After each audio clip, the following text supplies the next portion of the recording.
और आप सभी देख रहे हैं आरोग्य जगत। आज हम आपको इस कार्यक्रम में बताने वाले हैं कि मुंह में छाले होने का क्या कारण होता है और इसका कोई घरेलू उपचार। तो आज इसी के साथ जो हमारे इस कार्यक्रम में मेहमान जुड़े हैं, जो इन सब की जानकारी देंगे, तो वो रसोई विशेषज्ञ चिकित्सक गोविंद जी हैं। तो बहुत बहुत स्वागत है गोविंद जी आपका आरोग्य जगत में। जी वंदे मातरम। आप सभी वंदे को मातरम जी। धन्यवाद और आरोग्य जगत के दर्शकों को जी सभी को नमस्ते, वंदे मातरम। आज हम बात करते हैं मुंह के छाले। जी जी मुंह छाले, अगर कहीं भी शब्द आता है कि छाला हो गया है, तो इसका सिंपल सा उदाहरण समझने के लिए, जब हमें कोई गर्म चीज लग जाती है, हाथ जल जाता है तो छाला बन जाता है। यानी जी जब भी गर्मी होगी, यानी पेट में गर्मी पैदा होने के बाद ही मुंह में छाले होंगे। वो जी गर्मी किसी भी कारण से हो सकता है, आपके गलत खान पान से हो सकता है, तीखे मसाले के खाने से हो सकता है, कब्ज रहने के कारण से हो सकता है। अगर पेट साफ नहीं हो रहा है तब भी पेट की गर्मी से मुंह में छाले बनेंगे। गर्म जी दवाइयों के, बहुत ज्यादा दवाइयां खाने की वजह से भी मुंह में छाले बन सकते हैं। तो अपने रसोई घर में हम ऐसी कौन कौन सी औषधि है जिसको हम जी तरीका इस्तेमाल करके अपने छालों की समस्या को नष्ट कर सकते हैं, इसमें हम बात करते हैं।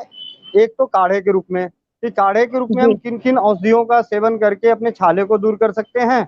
दूसरी हम बात करेंगे कोई ऐसा पाउडर जो चूर्ण बना के रखें और उसका सेवन करें छाले होने पे। तीसरा बात करेंगे रसपान, मतलब ऐसी कोई कौन कौन सी औषधि है जिसको मुंह में रखे रहें और उसका रस चूसते रहें, उससे जी हमारे छाले की समस्या ठीक हो जाए। तीसरी बात करेंगे कोई ऐसी घरेलू औषधि जिसको मल्हम के रूप में लगाया जा सके। मतलब इन जी तरीकों से हम छाले दूर कर सकते हैं। उसमें सबसे पहले मैं बताना चाहूंगा चूर्ण के बारे में, कि हम ऐसा जी कौन सा गोविंद जी। पाउडर। हाँ जी, तो मैं आवाज आ रही गोविंद जी है? बीच में, जी जी मुझे आवाज आ रही है। तो मैं गोविंद जी थोड़ा कहना चाहूंगी कि जैसा कि मेरा फर्स्ट क्वेश्चन यही रहेगा कि आप जो है डिटेल्स में हमारे दर्शकों को बताइएगा कि जो ये मुंह के छाले होने का सबसे पहले कारण क्या होता है, क्यों होते हैं ये मुंह में पेट में छाले जो हो जाते हैं, मुंह में लोग परेशान रहते हैं, तो क्यों होते हैं ये? जी तो वो बताया ना, क्या कारण होता है? सबसे जी सबसे बड़ा कारण है, सबसे बड़ा कारण जी है कब्ज रहना। कब्ज जी रहना, कई जी तीखे मसाले खाने, घी तेल की जी मीट मांस खाना, और ऐसा जी भोजन करना जो आपका भोजन पचा नहीं, और कब्ज रहना सबसे बड़ा जी कारण हो सकता है कब्ज।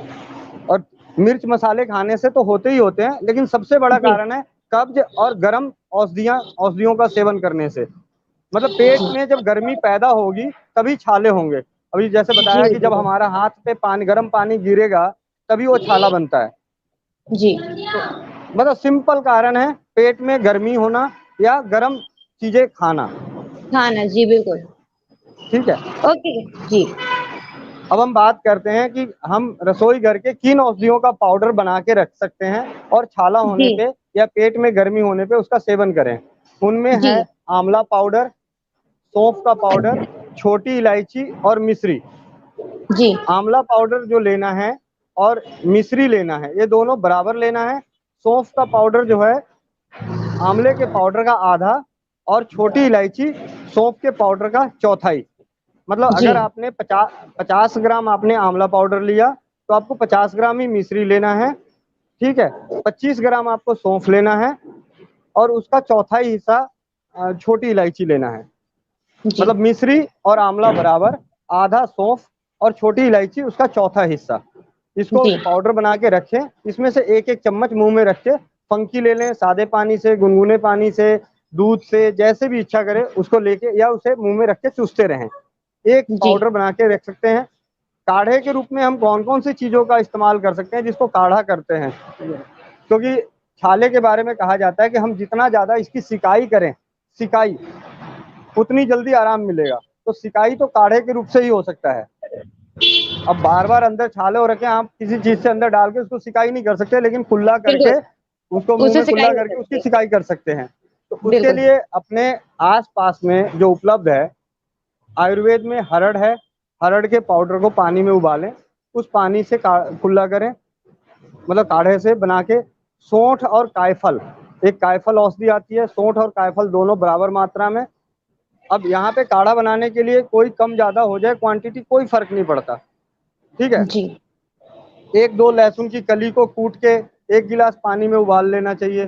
उस पानी से कुल्ला करना चाहिए, उससे छाले ठीक होते हैं। गुड़हल के पत्ते, जामुन के पत्ते, अमरूद के पत्ते, बेर के पत्ते, पान के पत्ते, ये जो पत्ते हैं, सहतूत के पत्ते, मेहंदी के पत्ते, इन सब पत्तों को भी पानी में उबाल के उससे उस काढ़े से कुल्ला करना चाहिए।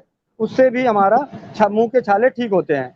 अब जी कोई भाई बंधु अगर इस काढ़े को नहीं बना पाते हैं, समय कम है, रास्ते में मुंह में छाला है, नजर आ रहा है कोई पेड़, और इन जो पेड़ बताए, बबूल बताया, जामुन बताया, अमरूद बताया, गुड़हल बताए, कदम का है, पीपल के हैं, तो इनके पत्तों को चबा चबा के इसका रस पीना चाहिए। मतलब इसको इस तरीके से भी हम ले सकते हैं। जी मल्हम मल्हम के रूप में हम कौन सा ऐसा मल्हम बनाएं जिससे हम छालों को दूर कर सकते हैं।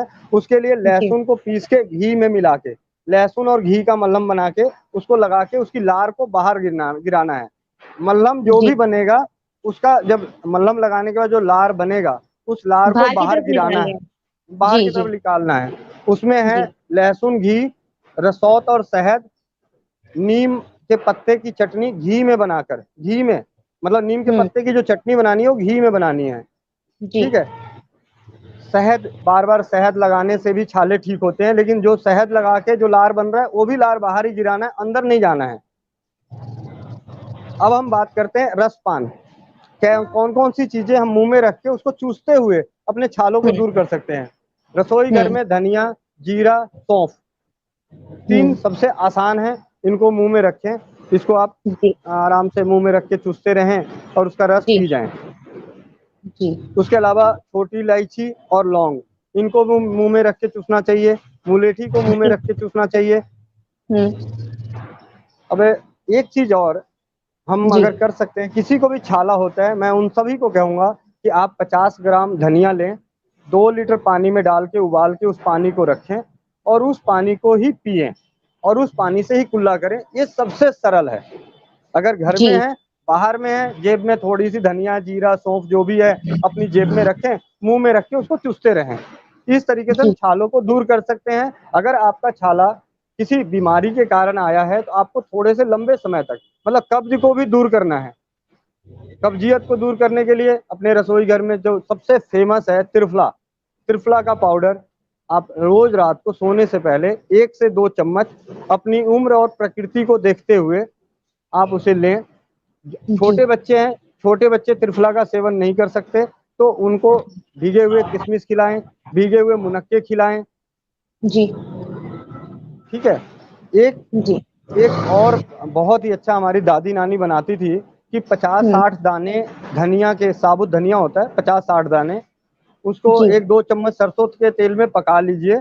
अच्छे से हम्म जब वो तेल पक जाए तो हम्म उसमें रुई भिगो के उस तेल को छालों पे लगाना चाहिए और लार को बाहर गिराना चाहिए। अगर दिन में जी 4 से 5 बार इसको कर लिया जाए, सरसों के तेल में धनिए, साबुत धनिया, इसमें धनिया पाउडर नहीं डालना, धनिए के दाने डालने हैं, उसको अच्छे से जी पकाना है।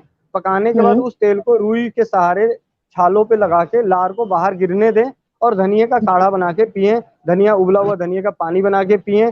धनिए को मुंह में रख के चूसें। इससे छाले पूरी तरह से नष्ट हो जाते हैं। जी बहुत अच्छा लगा गोविंद जी मुझे जान के, आपने इतने सारे उपाय बताए जिससे कि हमारे दर्शक जो ये लाइव देख रहे हैं, जो ये कार्यक्रम देख रहे हैं, तो वो इसको कर पाएंगे और जब वो करेंगे तो स्वस्थ भी रह पाएंगे। तो गोविंद जी मैं चाहूंगी कि जो ये खाना खाते हैं, गर्मी होती है पेट में तभी छाले होते हैं जैसा कि आपने अभी बताया था, जी तो खाने में ऐसा क्या लेना चाहिए, भोजन में ऐसा क्या लेना चाहिए कि मतलब हमारा डाइजेशन बिल्कुल ठीक रहे और मुंह में छाले भी नहीं हो?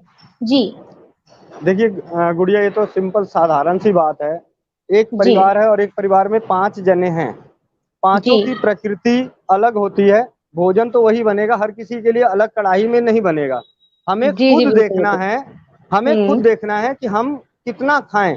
अगर आपने कोई जी बहुत अच्छा, आप किसी घर में कोई मेहमान आ गए, आपके यहाँ बहुत अच्छा खाना बना है, पूड़ी पराठे बना है, और आपको जी लगता है कि खाना है, तो आपको हम्म अगर तकलीफ है तो थोड़ा कम खाओ, बिल्कुल थोड़ा कम बिल्कुल। खाओ। जिनको जी तकलीफ है वो थोड़ा कम खाएं, मना नहीं है। जी भोजन तो बिना भोजन के जीवन नहीं है। जी चाहे आप उपवास करके अपने रोग को भगा सकते हो, ना कि आप जिंदा रह सकते हो।